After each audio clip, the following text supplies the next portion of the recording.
자, 그러면 이번에는 그 인버스 키네마틱스를 최적화 형태로 푸는 문제를 한번 얘기를 해보겠습니다. 최적화라는 표현에 대해서 여러분들이 되게 낯설게 느껴지실 텐데요. 좀 화면을 비워서 얘기를 먼저 한번 하면요. 여러분들이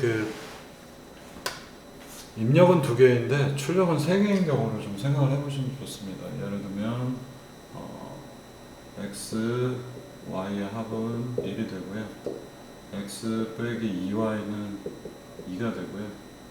2x 빼기 y는 3이 되는 경우가 있다고 생각하겠습니다. 이거를 동시에 만족하는 케이스가 있나요? 이거 우리 그림으로 쉽게 그려보시면 x축, y축에서 보시면 y는 마이너스 x 더하기 이렇게 되겠고요. 얘는 복잡하다. 괜히 이걸로 했네. y는 2분의 x 빼기 1이 되겠죠? 맞나? 네. 그러면 기울기는 1이고 마이너스 1인 부분에서 기울기는 여기가 1이니까 여기 1이고 기울기가 좀 낮아져서 이렇게 흘러가야 되겠습니다. 자, 이게 두 번째가 되겠고요. 이 녀석은 y는 마이너스 2x 더하기 3이 될 테니까 하나, 둘, 셋, 세 칸 가서 2x 마이너스 쪽으로 조금 더 이렇게 내려가야 되겠죠. 그래서 지금 보시면 세 개의 직선이 한 군데서 만나질 않아요. 이 부분, 이렇게 되니까. 또 여기서도 이렇게 지들끼리 만나겠죠. 그래서 세 군데서 만나는 삼각형이 하나 그려질 텐데, 이 삼각형은 답이 하나가 유일해가 아니고 해가 세 개를 동시에 만족하는 해는 명확하게 얘기하면 없습니다. 근데 우리가 공학적인 관점에서 보면 x하고 y가 예를 들면 내 지출이고 y는 나의 행복이다, 뭐 이런 식으로 정의를 한다면 이 세 개의 조건이 내가 행복과 지출에 대한 그 관계식들이 총 3개가 등장을 한 거고요. 그러면 행복과 지출을 맞추기 위해서 이 세 개의 방정식에 제일 유사한 어떤 값은 1에 가깝고 이 값은 2에 가깝게 그렇게 최적화를 해야 되겠죠. 그래서 이 해가 3개가 있지만 그래도 이 근처가 있는 것이 요 해도 있고 여기도 있지만 요 근처 어딘가가 그래도 x 더하기 요 근처에 해당하는 x값과 y를 찾으면은 1에 가까우며 x 빼기 2y는 2에 가까우며 2x 빼기 y는 3에 가깝게 만들 수가 있겠죠. 그래서 이런 종류의 문제는 해가 없지만 우리가 최적화를 토대로 해서 제일 방정식 3개에 가깝게 만들 수 있습니다. 이 수식을 다른 형태로 재정리를 한번 해보세요. 자, xy는 미지수이고요. 해당하는 경우는 1, 2, 3이 등장을 했고 이때의 행렬은 1, 1 빼기 2, 2 빼기 1입니다. 문제를 제가 교활하게 여러분들이 다루고 계신 문제 쪽으로 끌어온 겁니다. 그래서 이 부분에 각도, 바퀴의 각도가 들어가면 목표값이 무슨 값이 있을 때 이 녀석은 2 곱하기 3, 3 곱하기 2 형태가 되기 때문에 이때 자코비안 행렬은 만족하는 완벽한 해는 없습니다. 하지만 이 두 가지를 어떤 유형의 값을 토대로 해서 원하는 값과 되게 비슷하게 하는 최적화 기법으로 문제를 풀 수가 있습니다. 그래서 이렇게 입력 대비 출력이 많은 경우는 해가 없거나 또는 해가 있어도 한 개 정도밖에 없겠죠. 이때 이제 해가 이게 나오려고 하면은 여기 행렬이 3 곱하기 2이기 때문에 실제로는 행은 3개지만 랭크가 2개의 경우, 그러니까 얘는 2개가 예를 들면 서로 독립이 아닌 경우에만 가능하게 되죠. 그래서 뭐 랭크가 2개가 되면 문제를 풀 수는 있지만 기본적으로 행이 3개이기 때문에 열은 2개이고 이 녀석은 최적화 기법을 통해서 풀 수밖에 없습니다. 이게 바로 여기서 의미하는 최적화의 의미입니다. 자, 그러면 이 부분에 대한 수학적인 해석은 의미는 제가 얘기를 했고요. 이제 이 문제를 어떻게 하면 인버스 키네마틱스를 옵티멀 형태로 접근할지 보겠습니다. 과정이 좀 많이 복잡해요. 자, x 도트, y 도트, 세타 도트, 그리고 여기는 3 곱하기 2 자코비안이 있고 오메가에 오메가 r이 있어요. 그래서 지금부터 두 가지 방향으로 이 문제를 보겠습니다. x 도트, y 도트, 세타 도트 세 개를 만족을 해야 되는데 난 모르겠어. 하나는 어차피 아까 얘기드린 것처럼 얘가 이동을 하면 이런 식으로 이동과 각도 사이에 서로 관계가 있기 때문에 이 중에 무언가는 서로 독립이 아니라 종속될 거야. 그럼 뭐가 종속될까? 찾아보는 겁니다. x 도트 y 도트를 먼저 쪼개서 세타는 빼버리고요. x 도트 y 도트에 대해서 이 수식을 봤더니 얘는 역행렬이 있을까? 하고 보니까 코사인, 코사인, 사인, 사인이라서 얘네 두 개가 똑같잖아요. 얘의 디터미넌트, 행렬식 값은 AD-BC 해서 보시면은 0이 됩니다. 즉, 이 녀석은 독립적으로 표현을 할 수가 없구나라는 걸 알게 됩니다. 그러니까 역행렬이 없다라는 거는, 디터미넌트가 0이라는 얘기고, 디터미넌트가 0이면 얘네 두 개는 사실상 이 코사인, 코사인, 사인, 사인이지만 얘네들은 우리가 가우스 엘리미네이션 여러분들이 아마 선형대에서 배우셨을 거예요. 그래서 얘를 코사인으로 나눠주면 한 열을 얘는 11이 될 거고요. 사인으로 나눠주면 11이 됩니다. 두 개 똑같은 얘기예요. 그래서 얘네 두 개는 종속적인 관계이기 때문에 인버터블 하지 않을 수밖에 없고 랭크는 1이 됩니다. 두 개가 아니라 1이 되기 때문에 서로 종속적이다라고 표현할 수 있겠습니다. 근데 얘는 좀 안 좋은 것 같아요. 그래서 또 다른 거 x 도트하고 세타 도트를 결정을 했더니 얘의 경우에는 코사인 코사인 마이너스 a분의 1 나누기 a 이렇게 되어 있기 때문에 랭크 계산을 해보시면 랭크가 두 개가 되고 또는 여러분들 디터미넌트는 AD-BC A, B, C, D가 있으면 A하고 D 곱해서 코사인 이렇게 되겠고요. 빼기 BC 이 두 개잖아요. 플러스 코사인하고 A분의 이렇게 되기 때문에 얘는 0이 아닙니다. 그래서 디터미넌트를 구할 수 있기 때문에 역행렬을 구할 수 있고요. 그 역행렬을 풀어보시면 여기 합쳐서 제가 행렬 B라고 표현했고 역행렬은 손으로 풀어도 풀 수가 있습니다. 그래서 이와 같이 나옵니다. 보통 이런 역행렬은 중간고사를 보면 중간고사에서 손으로 풀라고 할 때 나오는 그런 사례겠죠. 자 그러면 이제 알겠어. x도트하고 y도트는 서로 종속인데 x도트하고 세타도트는 바로 이 부분 이 녀석은 종속이 아니구나. 그래서 x쪽 위치 변화와 각도 변화는 서로 독립이구나 라고 알 수 있습니다. 그러면 이렇게 두 수식을 잡아놓은 걸 가지고 이 자코비안이 이 부분이 역행렬을 가지기 때문에 우리는 오메가 L, 오메가 R은 역행렬 B-1을 통해서 x도트, 세타도트로 바꿀 수가 있습니다. 자, 여기까지 이제 수식이 전개가 됐어요. B 인버스 역행렬은 이렇게 표현을 할 수 있습니다. 자, 그러면 이제 그럼 뭐 어쩌라는 거야? 오메가 L, 오메가 R은 x도트하고 세타도트에 의해서 결정이 나긴 하는데 y도트는 어떻게 해야 되는가? 이런 질문이 생기죠. y도트는 어떻게 하라고? 어쩌라고? 이거 마저 푸는 겁니다. 그래서 y도트는 뭔지 이 수식에서 뽑아보면요. 앞에 2분의 r이 붙었고 사인과 사인이 오메가 L, 오메가 R에 곱해졌습니다. 그래서 풀어보시면 이렇게 y도트는 나옵니다. 여러분들이 아마 이런 스타일의 풀이 과정을 거의 보신 적이 없을 거예요. 그래서 역행렬은 역행렬이죠. 이거를 세 개가 있는데 이 중에 두 개를 짝을 줘서 걔들 먼저 풀고 나머지를 거기다 맞추는 방법은 이제 처음 보셨을 겁니다. 자, 그럼 y도트는 2분의 r 사인 오메가 L, 오메가 R이니 오메가 L, 오메가 R은 여기에서 각각 구했죠. 오메가 L은 B 인버스에 x도트, 세타도트가 곱해진 결과에서 얻을 수 있고 오메가 R도 B 인버스에 x도트, 세타도트를 통해서 구할 수 있죠. 여기서 오메가 L, 오메가 R 구한 거를 여기에다 한번 넣어보는 겁니다. 그러면 y도트가 풀려나가겠죠. 자, 그러면 이제 이걸 얘하고 얘네들 두 가지의 수식을 이용을 해서 정리를 해보시면 오메가 L, 오메가 R은 x도트, 세타도트하고 여기 있는 수식들로 표현되고 y도트를 이 수식과 이 수식을 합쳐서 풀게 되면 오메가 L, 오메가 R은 이런 식으로 표현할 수가 있습니다. 그래서 오메가 L, 오메가 R은 y도트, x도트, 세타도트가 같이 들어가요. 여기에 두 수식을 연립해서 풀어 나간 거고요. 여기도 보시면 y도트, x도트, 세타도트가 나옵니다. 그럼 뭐야? 오메가 L, 오메가 R은 x 도트, y 도트, 세타 도트로 표현이 가능하니까 역행렬을 구한 거잖아요. 그죠? 이렇게 분해해서 풀이하는 과정이 여러분들이 이제 처음 보시는 유형들이 되겠고요.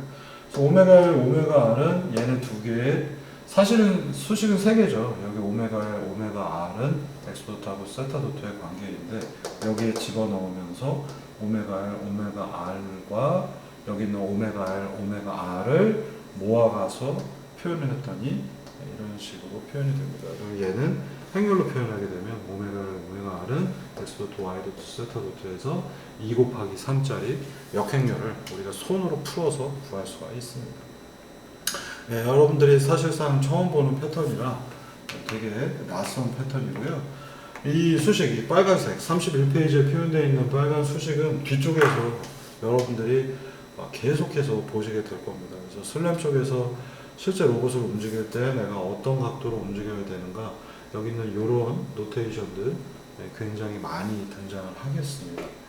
자, 그러나 이제 이 방법은요 사실 완벽한 방법이 아닙니다. 그러니까 얘네 두 개를 연립을 하게 되면은 사실은 없어져야 되는데 여러분들 여기서 제가 하는 말을 되게 꼼꼼히 잘 들어보셔야 되는데 x 도트, 세타 도트가 r 코사인 r분의 a하고 곱해져서 여기에 있잖아요. 이 녀석은 사실은 오메가 l이에요.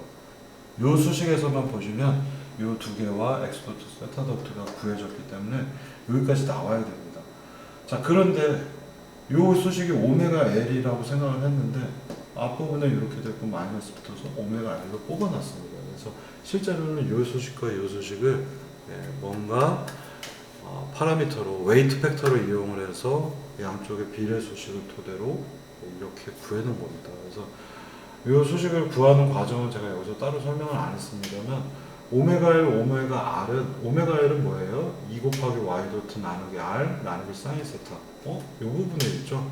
뭔가 이 두 수식이 오메가 L, 오메가 L 이 부분에 있는 것들이 비례식 여러분들이 방정식 푸는 것처럼 풀지 않고 이렇게 더하기 빼기의 관계로 쉽게 말하면 여기에 있는 오메가 L과 여기 있는 오메가 L을 합쳐가지고 새로운 오메가 L을 만든 겁니다. 그래서 되게 낯설게 보이는 수식일 것이고요. 이 과정에서 두 개의 수식을 합칠 때 최적화 기법을 토대로 해서 이렇게 결정을 합니다.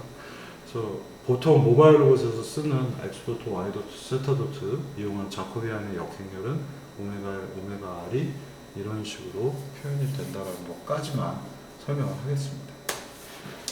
자, 근데 이 수식은 이제 완벽한 인버스 키네마틱스가 사실 아닙니다. 앞서서 얘기 드린 대로 최적화 형태로 해서 만든 것이기 때문에 특정한 비례식을 여기에 투입을 해서 이렇게 억지로 만들어 놓은 거고요.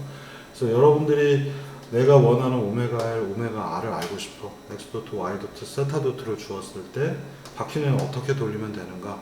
뭐 이거대로 풀면 이렇게 나오는 거 아니야? 라고 생각하시면 안 됩니다. 그러니까 이게 되게 중요한 건데요. 현재 x, y 세타가 이렇게 있어요. 그리고 자동차가 이렇게 움직였습니다. 그래서 x 디자이어드, y 디자이어드, 세타 디자이어드. 얘네 두 개의 차이를 빼면 델타 x, 델타 y, 델타 세타가 나오니 여기에다 대입하면 바퀴는 이렇게 움직이면 되겠구나 라고 생각하시는데 그게 될 때도 있고 안 될 때도 있어요. 앞서서 얘기드린 대로 얘는 원래 종속적으로 이렇게 움직였던 녀석이기 때문에 이 두 문제가 처음부터 이렇게 꺾인 녀석이라고 하면 이때 오메가 L, 오메가 R은 굉장히 잘 맞습니다. 근데 이 녀석이 종속적으로 움직이지 않고 독립적으로 이렇게 움직였어요. 그러면 이 결과 두 가지를 빼가지고 여기 수식에다 대입해서 오메가 L, 오메가 R을 맞춰보시면은 잘 맞지가 않습니다.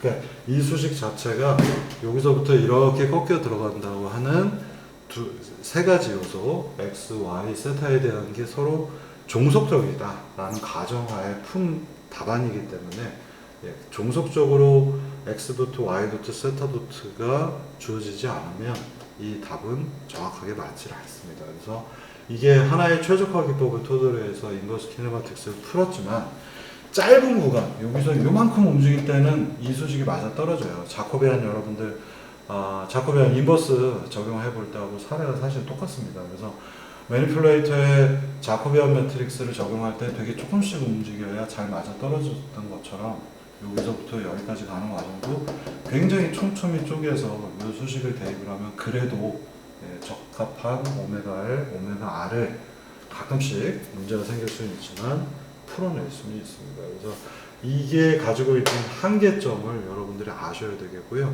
그러다 보니 이 수식은 여기서부터 여기까지 쫙 큰 거리를 움직일 때 쓰는 수식이 아닙니다. 선형화에서 특히나 또 풀어놓은 것이기 때문에 짧은 구간에서만 맞아 떨어지는 것이라 아까 제가 얘기했던 것처럼 비주얼 서버잉하는 이런 것들이 맞아 떨어지질 않습니다. 그래서 여러분들이 모바일 로봇은 반드시 바퀴 제어를 각도 제어 또는 시간당 위치 제어를 하시거나 속도 제어를 해서 작은 구간 안에 이런 수식을 쓰셔야지만 맞아 떨어집니다. 그래서 여러분들이 그 뒤에서 이제 로컬라이제이션을 하시는 경우에도 굉장히 작은 구간들에서 조금씩 움직여 가야 되기 때문에 바퀴의 인코더는 제가 필수라고 얘기를 드리는 거고요. 이 수식을 잘 적용을 하시면 이제 혹시 이런 유형의 문제를 풀 수 있을까라고 여러분들이 생각하실 수 있는 게 뭐냐면 여기 여러분들이 이제 발레 파킹을 하잖아요. 이렇게 주차하는 것들. 아마 운전면허 따신 분들은 자동차를 뒤로 빼서 이렇게 주차하는 것도 보셨을 거예요. 초기의 각도 세타가 현재 위치이고요. 걔가 여기까지 가서 세타 있는 거. 그래서 세타는 변화가 없고 X, Y만 이동하면 되겠네. 여기다 대입하시면 안 됩니다. 이유가 뭐냐면은 여기서부터 이렇게 오는 것들은요. 이 안에 2개 이상의 패스가 섞여 있는 겁니다. 그러니까 종속적으로 이렇게 한 번, 그 다음에 다시 핸들을 열심히 돌려서 이렇게 꺾이는 거 한 번 해서 2번에 걸쳐서 되어 있기 때문에 발레 파킹 같은 수식을 여기다 대입하셔도 오메가 L, 오메가 R은 맞지가 않습니다. 아까도 제가 얘기 드렸지만 이 수식 자체가 최적화 형태로 합쳐놓은 것이라서 종속적인 문제를 풀게 되어 있는 것이라 발레 파킹은 이렇게 한 번, 이 상태에서 이렇게 한 번, 최소한 두 스텝에 걸쳐서 쪼개서 적용을 해야지 이 수식의 값들이 의미를 갖게 됩니다. 그래서 이 인버스 키네마틱스의 경우에는 이 슬램 쪽에서는 짧은 구간 아니면 사실 쓸 수가 없어요.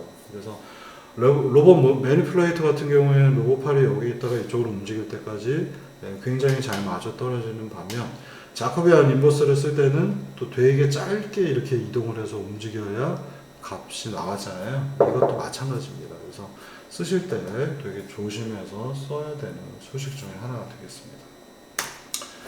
자, 앞서서 이제 얘기했던 걸 수식으로 제가 이제 설명을 하면요. 이 인버스 키네마틱스를 적용하고 세타는 세타 디자이어드 갈 때, 그리고 세타 도트는 속도는 마지막에 0이 될 때, 이게 이제 로테이션 하는 거죠. 그래서 로테이션을 이걸 이용을 해서 로테이션을 이만큼 하고 싶을 때 사례로서 여기 제가 표현을 했고요.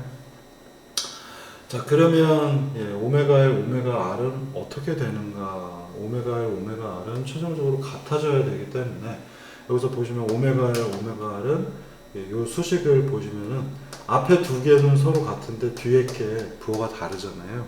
그래서 마지막 순간에 세타 도트가 0이 된다면 이 부분은 0이 되니까 요 세 번째 컬럼 값이 사라져 버리는 거하고 같겠죠.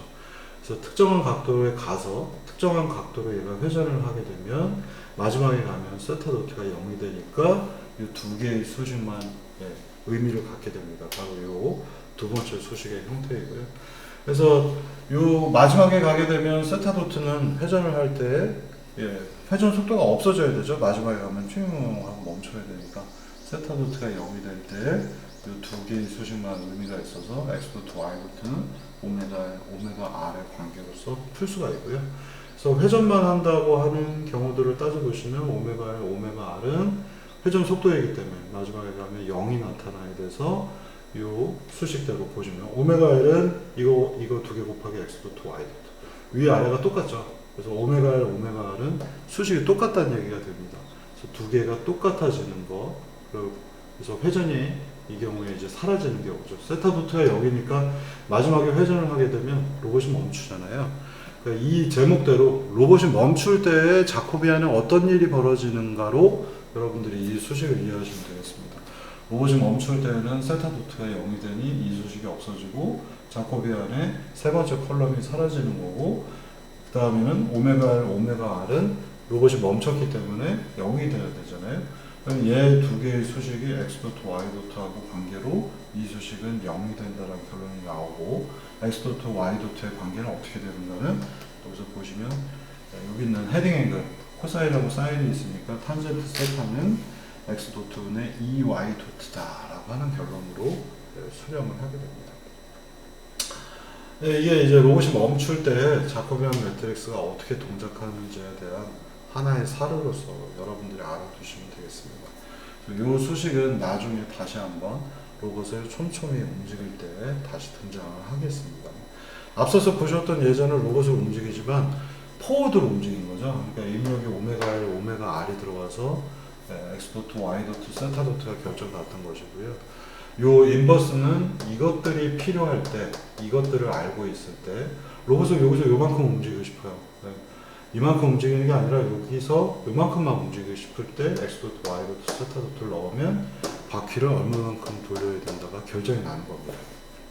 자, 그러다 보니 이 자코비안 매트릭스가 지금 구조적으로도 봐도 포워드는 쉬운데 이걸 입력으로 했을 때 이게 출력으로 나오는 것들은 되게 처리하기가 쉬운데 요 값들을 알 때 적합한 바퀴의 속도를 결정하기가 굉장히 어려운 문제구나. 이렇게 이해하셔야 되겠고요. 그러다 보니 이제 로봇이 있는데 로봇이 도킹을 해야 돼요.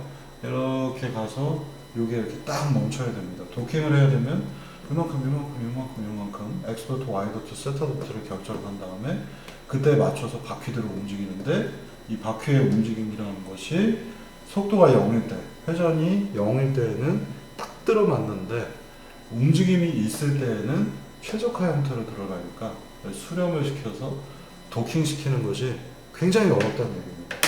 그래서 여러분들이 운전하시는 분들은 운전을 해서 내가 차량이 특정한 위치에 가서 멈췄는데 각도가 비틀려 있는 경우들이 많죠. 그래서 각도를 맞춰서 특정한 위치에 가서 멈추기 위해서는 자코비안 매트릭스가 의미하는 바대로 굉장히 어렵고 중간중간에 전략이 한 개, 두 개, 세 개 막 이렇게 들어갑니다. 그래서 아까 발레 파킹 할 때 한 번의 전략, 다음 두 번째 전략이 같이 들어가는 것과 같은 사례가 되겠습니다.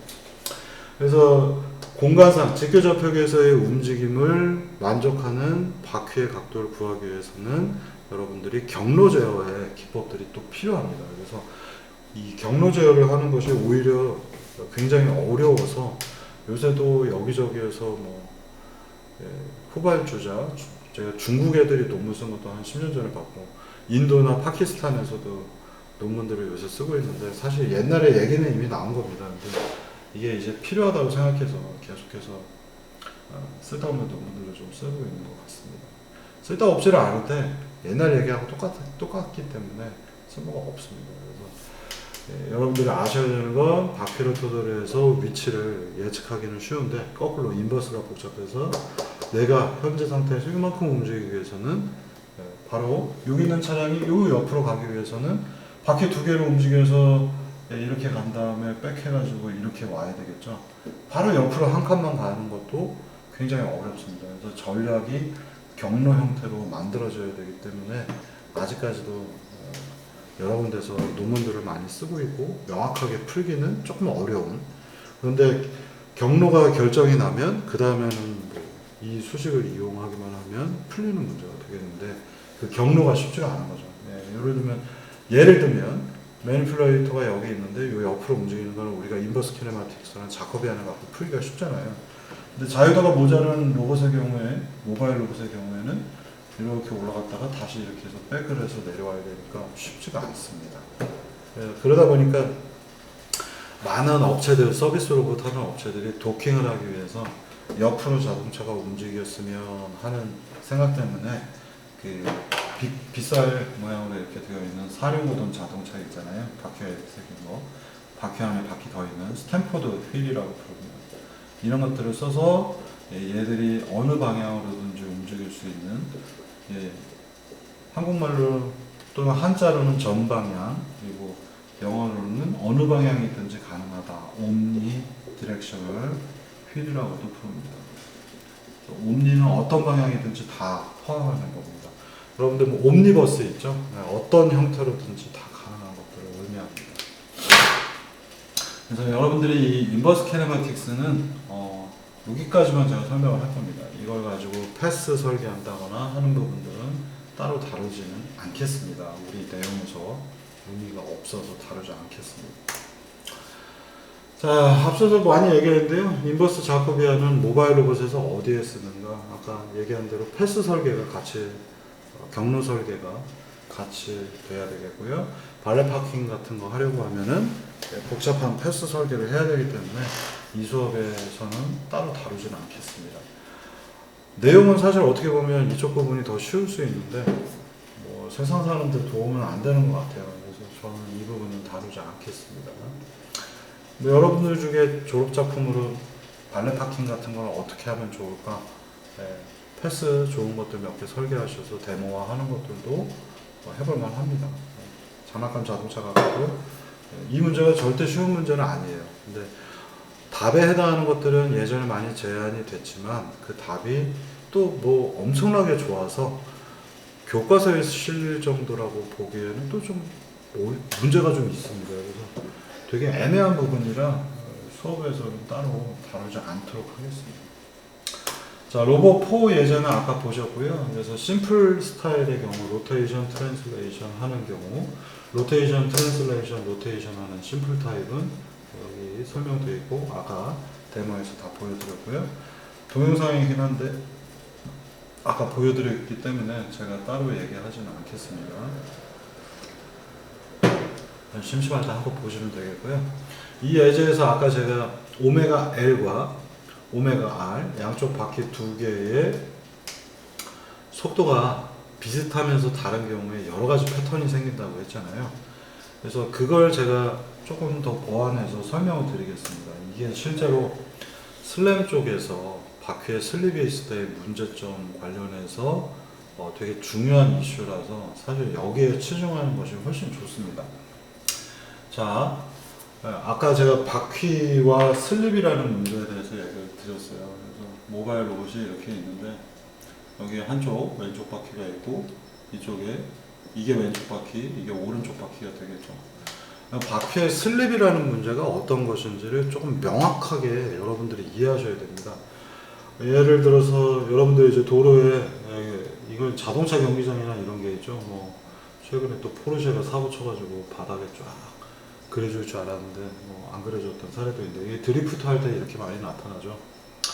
그래서 드리프트는 정확하게 표현한다면 우리가 오메가 L, 오메가 R이 이런 방향을 가리키고 있어서 자동차는 V가 이쪽 방향, 오메가는 얼마가 결정이 나야 되는 건데 이때 바퀴의 속도 방향하고 V 오메가가 V 오메가는 무언가 수식으로 오메가 L, 오메가 R로 표현이 돼야 되는데 이 수식을 만족을 안 하는 경우 바퀴는 바퀴대로 돌고 V 오메가는 다른 방향으로 가고 있을 때 그러니까 자동차가 가는데 이렇게 밀리다가 가잖아요. 이게 바로 드리프트 현상이고 V 오메가가 오메가 L, 오메가 R에 의해서 결정되지 않고 이렇게 밀리고 있는 현상이죠. 그래서 얘네 두 개가 수식이 관계식으로 표현이 안 될 때 이런 타이어 자국들이 남습니다. 스키드 마크라고 하는 드리프트의 흔적들이고요. 또는 이제 갑자기 브레이크를 밟거나 갑자기 출발을 하게 되면 역시 마찬가지로 바퀴와 자동차의 속도 V 오메가가 맞지 않기 때문에 V 이쪽 방향으로는 오메가 R, 오메가 L 이 관계가 맞아 떨어지지 않을 때 이런 자국이 생깁니다. 이걸 우리가 자동차에서는 뉴스나 이런 데서는 스키드 마크라고 불리고 있고 우리가 모바일 로봇에서는 슬립 현상이라고 부릅니다. 그리고 이 슬립 현상은 컨택을 하고 있는 두 바퀴로 컨택을 점 또는 면, 선에 의해서 컨택을 하고 있는 모바일 로봇에서는 피할 수 없는 현상 중에 하나입니다. 천천히 가도 슬립이 생기고요. 빨리 가도 슬립이 생깁니다. 어떤 경우든지 슬립이 생기는데 그 슬립은 노면 상태가 어떤가, 타이어가 어떤 상태인가에 따라서 케이스가 바뀌기 때문에 이 슬립은 우리가 나중에 모델링을 합니다. 그래서 이 슬립이 어느 정도의 확률적 분포를 갖고 있는가를 따져서 애시당초부터 자동차는 위치가 확률적으로 오류를 갖고 있다라는 컨셉을 가지고 문제를 적용해서 풀어나갈 거고요. 그러기 위해서는 도대체 슬립은 어떨 때 일어나는가에 대해서 여러분들이 조금 진지하게 생각을 해보셔야 됩니다. 자, 앞서의 예제 로버 3의 슬립 1이라고 하는 예제예요. 옛날에 이걸 숙제로 내줬는데 너무 많은 학생들이 자기 멋대로 그려와서 이제 더 이상 숙제를 내주지 않고요. 예, 로버 3의 슬립 1은 예, 그리게 되면 3과 3.5를 대입했어요. 바퀴 오메가 L, 오메가 R에다. 그래서 오메가 R이 크니까 뺑글뺑글 돕니다. 예, 지금 보시면 슬립이 없을 때 이 녀석은 수십 바퀴를 돌아도 예, 명확하게 이렇게 돌아갑니다. 지금 보시는 거하고 같고요. 자, 그런데 앞서서 보시면 얘의 경우에는 예, 이거를 슬립이 있기 때문에 슬립을 어떤 형태로 모델링을 해서 넣느냐에 따라서 나타나는 패턴도 좀 달라집니다. 그걸 오늘 공부하는 게 마지막 목표이고요. 그래서 뭔가에 넣었더니 이 녀석이 점점점 돌 때마다 예, 뭔가 자동차의 위치가 자꾸 틀려집니다. 이런 게 모바일 로봇에서는 아주 비일비재하고요. 지금 보신 거는 에러가 되게 적은 경우입니다. 에러가 클 때는 더 많이 자동차가 흔들리게 되겠고요. 그래서 로봇 3의 슬립 1이 아니라 로봇 3의 슬립 2에서는 제가 다양한 형태의 에러들을 넣어봤어요. 그래서 여러분들이 이 에러와 자동차의 패턴을 한번 눈여겨보시기 바랍니다. 자, 여기에 넣은 건 뭐냐면요. 마지막 우리가 오메가 L, 오메가 R을 넣으면 X 도트, Y 도트, 세타 도트 값이 나와서 이걸 이용해서 델타 X, 델타 Y, 델타 세타에다 대입을 했죠. 이 과정입니다. 자, 근데 우리가 슬립은 어디서 벌어지는 걸까 명확하지가 않아서 요 값, 델타 X, 델타 Y에다가 노이즈를 살짝 넣어봤어요. 그래서 여기 보시면은 셀프.x 자동차의 마지막 좌표 값에다가 노이즈를 계산해서 랜덤 노이즈는 펑션 랜덤 괄호한 거는 0과 1 사이에 진짜 랜덤한 화이트 노이즈급 노이즈입니다. 나중에 이제 노멀 디스트리뷰션, 가우시안 노이즈에 대해서도 여러분들이 배우실 텐데 정말 화이트 노이즈를 섞어서 X 좌표, Y 좌표를 흔들어 준 겁니다. 그랬더니 나타나는 패턴이 이렇게 나타났어요. 뺑글뺑글 돌 때. 요 그림을 잘 보시고요. 얘는 XY 좌표에다가 노이즈를 섞어 넣은 경우입니다. 자, 나중에는 이제 이 부분들을 전기분포 형태로도 바꿔서 여러분들이 보실 겁니다. 다음 로버 3의 슬립 3에서는요. 이 녀석을 조금 바꿨습니다. 그래서 이 랜덤 함수에다가 오메가 L, 오메가 R에다 넣었어요. 그러니까 아까는 XY 좌표에다가 노이즈를 넣었죠. 그래서 마지막 XY 세타에다 노이즈를 넣었기 때문에 자동차가 회전을 하는데 앞서서 보신 것처럼 자동차의 좌표 전체가 흔들리고 있죠. X로도 흔들리고 Y로도 흔들리고 각도도 흔들리고 있어요. 이거는 사실 대부분의 모바일 로봇에서 나타나지 않는 슬립 현상입니다. 슬립이 이렇게 나타나지는 않아요. 그러니까 정말 바닥이 군데군데에 눈이 있다거나 얼음이 얼어 있으면 이렇게 밀릴 수도 있겠지만 실제로 모바일 로봇은 바퀴로 움직이는 것이기 때문에 관절 공간 안에서 슬립이 있지 직교 좌표계 위에 슬립이 있다고 보기 좀 어렵습니다. 그래서 모델링을 할 때 되게 조심하셔야 되는 부분이 되겠고요.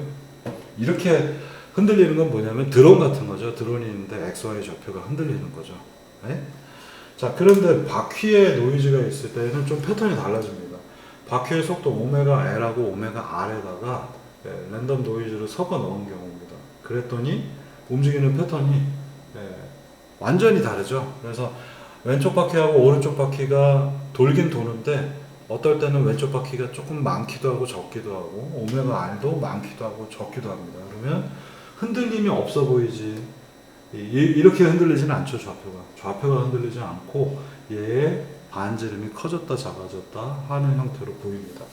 그래서 여러분들이 슬립이라고 하는 거 하나를 적용을 할 때도요 어떻게 적용을 하는가, 내가 노이즈라고 하는 걸 적용을 할 때 바퀴에다 대입을 하는가 직교 좌표에다 대입을 하냐에 따라서 결과물이 완전히, 얘는 좌표가 흔들리는 드론 같은 존재이고요, 얘는 바퀴가 폭이 늘어났다 줄어들었다. 우리가 고무 타이어 같은 경우에는 사실 바퀴의 반지름이 하중이 많이 걸리면 반지름이 짧아지죠. 대신에 마찰은 커지죠. 마찰이 커지니까 슬립이 적어질 수 있죠. 반지름이 작아지는 대신 슬립은 적어지지만 실제 이동 거리는 달라지기 때문에 오메가 L, 오메가 R에 노이즈를 섞어 놓은 것들은 이런 식으로 보입니다. 그래서 우리가 자동차를 타고 걔가 정확하게 도는데 왼쪽으로 기울였다, 오른쪽으로 기울였다 하면 반지름이 바뀌는. 뭐 예를 들면 스케이트보드도 마찬가지죠. 그래서 내가 어느 쪽으로 기울이냐에 따라서 무게 중심이 변화되고 무게 중심하고는 사실 별 상관이 없어요. 그러니까 바퀴의 키네마틱스의 변화가 오는 것이 아니라 바퀴에 걸리는 하중이 달라지는 것이고 하중이 달라지면 마찰력이 달라지기 때문에 슬립 현상이 줄어드냐 안 줄어드냐로 얘기를 할 수가 있겠고요. 그 다음에 마찰이 많으면 많을수록 그쪽은 조금 더 반지름은 작아졌지만 앞으로 나가는 힘을 많이 얻죠. 여러분들 바퀴 다이나믹스 가지고 지난주 얘기했잖아요. 무언가 바퀴가 앞으로 가기 위해서는 결국은 외력이 동작하는 거는 이 부분에 마찰력밖에 없는데 이 마찰력이 정지 마찰력이고 이때의 마찰 계수 뮤가 커졌다 작아졌다 하는 겁니다. 그리고 바퀴를 꾹 눌러주면은 R이 작아지기 때문에 앞으로 나가는 형태들이 다 달라집니다. 그렇기 때문에 바퀴를 쇠바퀴를 쓰면 좋지 않냐. 쇠바퀴는 마찰 계수가 떨어지기 때문에 추진력을 많이 못 얻는 거고요. 그러다 보니 고무 타이어는 눌리기 때문에 마찰면이 더 커지면서 마찰 계수가 바뀝니다. 그러니까 제가 어릴 때 고등학교 때 배울 때는 마찰면의 면적은 상관이 없다라고 했는데 마찰면은 마찰 계수에 영향을 주는 겁니다. 그래서 마찰면이 넓으면 마찰 계수가 일반적으로 커지기 때문에 마찰력은 사실 커집니다. 제가 중학교 때 80년대 학교 다닐 때는 그렇게 문제들이 나와가지고 되게 혼란스럽게 만든 사례도 있습니다. 그래서 여러분들이 이제 그 슬립에 대해서 잠깐 다뤘고요. 이제 모바일 로고 키네마틱스가 끝났습니다. 그래서 이제 여러분들은 다음 주부터는 로컬라이제이션은 무엇인가에 대해서 다루겠고 아주 간단한 로컬라이제이션 몇 가지 사례들 여러분들이 생각을 해서 풀 수 있는 레벨들입니다. 슬램부터는 생각을 해서 풀 수가 없고요. 굉장히 복잡하기 때문에 로컬라이제이션 중에 생각을 해서 풀 수 있는 문제 몇 가지를 다뤄보도록 하겠습니다. 오늘 여기까지 하고 마치겠습니다.